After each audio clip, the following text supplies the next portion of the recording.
여러분 반갑습니다. 오늘 같이 보실 하나님의 말씀은 열왕기상 19장 1절에서 4절입니다. 아합이 엘리야가 행한 모든 일과 그가 어떻게 모든 선지자를 칼로 죽였는지를 이세벨에게 말하니 이세벨이 사신을 엘리야에게 보내어 이르되 내가 내일 이맘때에는 반드시 내 생명을 저 사람들 중 한 사람의 생명과 같게 하리라. 그렇게 하지 아니하면 신들이 내게 벌 위에 벌을 내림이 마땅하니라 한지라. 그가 이 형편을 보고 일어나 자기의 생명을 위해 도망하여 유다에 속한 브엘세바에 이르러 자기의 사환을 그곳에 머물게 하고 자기 자신은 광야로 들어가 하룻길쯤 가서 한 로뎀나무 아래에 앉아서 자기가 죽기를 원하여 이르되 여호와여 넉넉하오니 지금 내 생명을 거두시옵소서. 나는 내 조상들보다 낫지 못하니이다 하고. 아멘. 말씀을 구하지 않았을 때라는 제목으로 하나님의 말씀 듣겠습니다.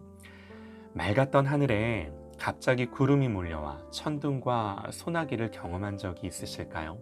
당황스럽고 이게 무슨 일인가 싶죠. 이제부터 펼쳐질 내용이 그렇습니다. 18장 마지막 구절은 여호와의 능력이 엘리야에게 임함에 그가 허리를 동이고 이스라엘로 들어가는 곳까지 아합 앞에서 달려갔더라 그럽니다. 그런데 19장에 들어서면요, 지금까지의 엘리야의 모습과는 전혀 다른 모습에 놀라게 되는데요. 엘리야가 죽기를 구하죠.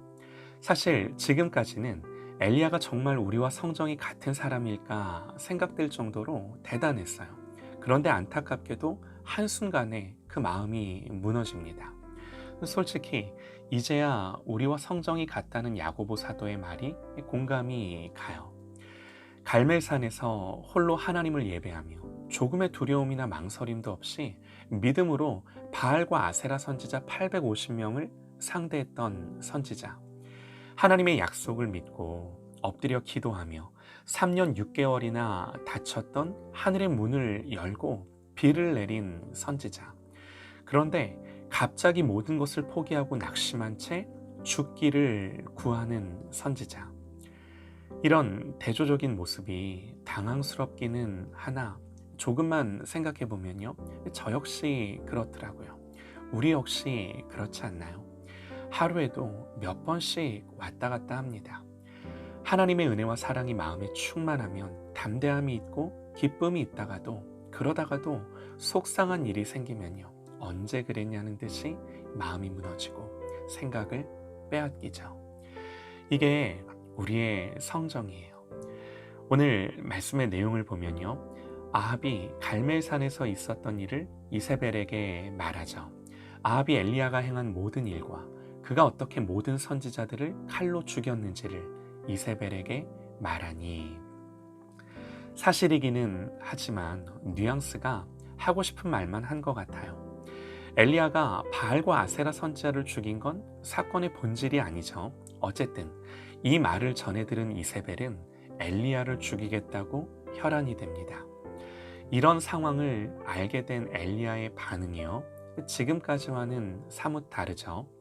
지금까지는요, 처음 아합에게 찾아갈 때 여호와의 말씀이 엘리야에게 임하여 이르시되, 그리고 그리 시냇가에 몸을 숨길 때도 사르밧 과부를 찾아갈 때도 여호와의 말씀이 엘리야에게 임하여 이르시되, 다시 아합을 만나러 갈 때도 성경은 여호와의 말씀이 엘리야에게 임하여 이르시되. 그런데 웬일인지 지금은 하나님의 말씀이 임했다는 기록이 없습니다. 하나님의 말씀을 구하고 기다렸다는 기록도 없습니다. 지금까지는요, 새로운 장소, 새로운 환경, 새로운 결정이 있을 때마다 하나님의 말씀이 임했고 그 말씀이 있은 후에 움직였다라고 성경은 기록을 합니다. 그런데 지금 이세벨이 자기 목숨을 찾는다는 것을 알고는 다급했던 걸까요? 말씀보다 먼저 움직이죠.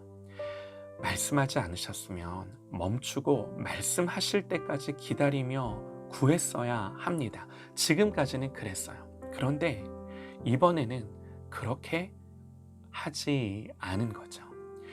이걸 우리에게 적용해 보면요, 여러분들 반문하실지도 모릅니다. 나도 하나님 말씀을 듣고 움직이고 싶다. 그런데 하나님 한 번도 내 귀에다 대고 말씀하신 적이 없다. 물론 그럴 수 있습니다. 저도 그렇습니다. 그러나 하나님이 말씀하신다는 건요, 귀에다 대고 음성으로도 물론 그렇게도 말씀하실 수 있지만 대부분은 성령의 감동과 성경의 원리로 말씀을 하세요. 예를 들면 먼저 하나님의 나라와 의를 구하라. 명확하죠? 이 명확한 말씀 앞에 우리 스스로 분별하고 믿음으로 결단함으로 결정하기를 원하시는 거죠. 또 분명한 건요, 여러분, 우리의 기도가 깊어지면 감동과 확신의 깊이도 달라집니다. 이건 분명해요.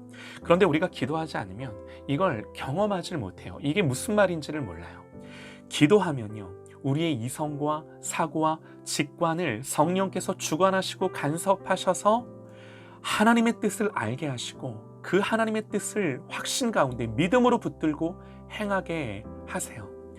그런데 아무리 기도해도 확신이 없고 결단이 안 선다? 그러면 뭐예요? 더 하나님 앞에 기도해야 되는 거예요.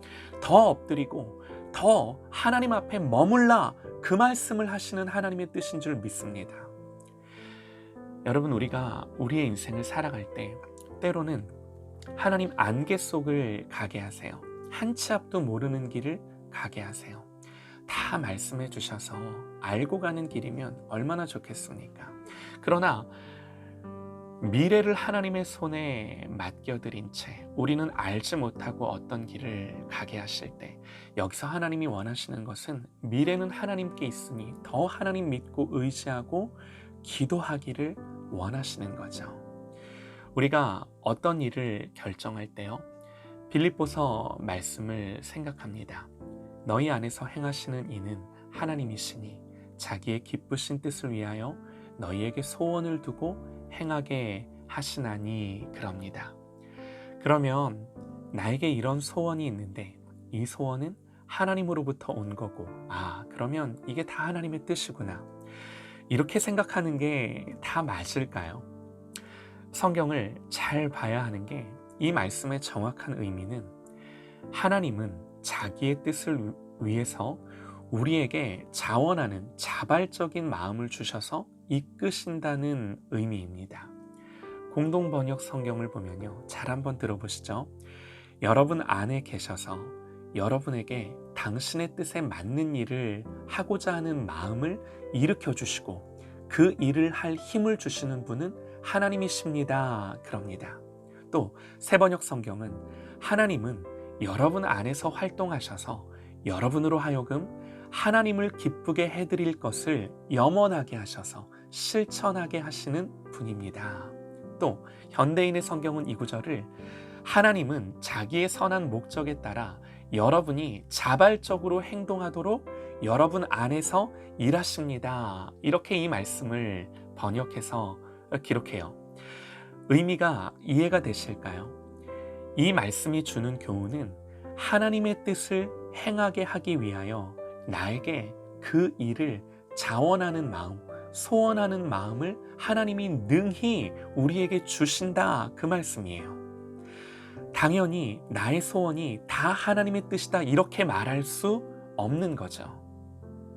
이 구절을 빌미로 내가 지금 소원하는 바를 하나님 나에게 주셨기에 이게 하나님의 뜻이니 나는 이렇게 하겠다, 이런 담대함이 우리에게 있을 수 없는 거예요. 그러나 분명한 건요, 어떤 일이 하나님의 뜻을 위해 하는 일이라면 하나님 내 마음에 자원하고 소원하는 마음을 일어나게 하십니다. 일으켜 주십니다. 이렇게 능히 역사하실 수 있는 하나님이다, 빌립보서는 이 말씀을 하는 거예요. 그래서 중요한 건요, 하나님이 이렇게 우리에게 역사하실진데 중요한 건요, 그렇다면 하나님은 나로 하여금 기도하게 하시고 열망하게 하시고 오직 하나님을 바라보고 갈망하게 하셔서 내 안에 그 하나님의 뜻과 일치하는 것들을 열망하고 내 마음 안에 그것들이 일어나도록 일하신다라는 거예요. 하나님 열망하게 하시고 기도하게 하시고 믿음을 주시고 확신을 주시고 그 일을 할 때 기쁨을 주세요. 또 평안한 마음을 주시고 신앙의 양심에 담대함을 주셔서 거리낌 없이 기도가 막히지 않게 하시고 하나님이 열어가시는 것을 보게 하십니다. 그러면서 더 엎드리고 낮아지고 하나님을 구하게 하세요. 이건 분명합니다. 우리가 이걸 기도하며 이걸 경험해야 돼요. 어떤 일에 대해 걸음을 옮겨가실 때 이 증거를 구하고 경험하는 저와 여러분 되시기를 간절히 소망합니다. 여러분, 그러려면요, 기도밖에 없어요. 말씀을 집중하는 것밖에 없어요. 더 깊이 기도하고 주님을 구하시기를 원합니다. 반드시 성령께서 세밀하게 간섭해 주시고 인도해 주십니다. 오늘 엘리야는 지금까지와는 전혀 다른 반응으로 결단하고 행동으로 옮겼습니다. 하나님이 간섭하시고 개입할 틈이 없이 움직였어요. 너무나 두려웠을까요? 너무나 다급했을까요? 그랬을 겁니다. 우리와 성정이 같았던 그 엘리야도 다급하고 두려웠을 겁니다. 그러나 그 두려움과 다급함에 쫓겼던 엘리야, 하나님 앞에서 죽기를 구할 만큼 마음을 추스리지 못하는 낙심과 절망으로 떨어지죠. 사랑하는 여러분, 여기서 우리는 엘리야의 성정이 아니라 우리의 성정을 봐야 해요. 이게 제 모습이에요. 내 모습이에요. 우리의 솔직한 모습 아닌가요? 찬송가 420장의 가사입니다. 너 성결케 위해 늘 기도하며 너 주 안에 있어 늘 성경 보고 온 형제들 함께 늘 사귀면서 일하기 전마다 너 기도하라. 너 성결케 위해 내 머리 숙여 저 은밀히 계신 내 주께 빌라. 주 사귀어 살면 주 닮으리니 널 보는 이마다 주 생각하리. 3절에요.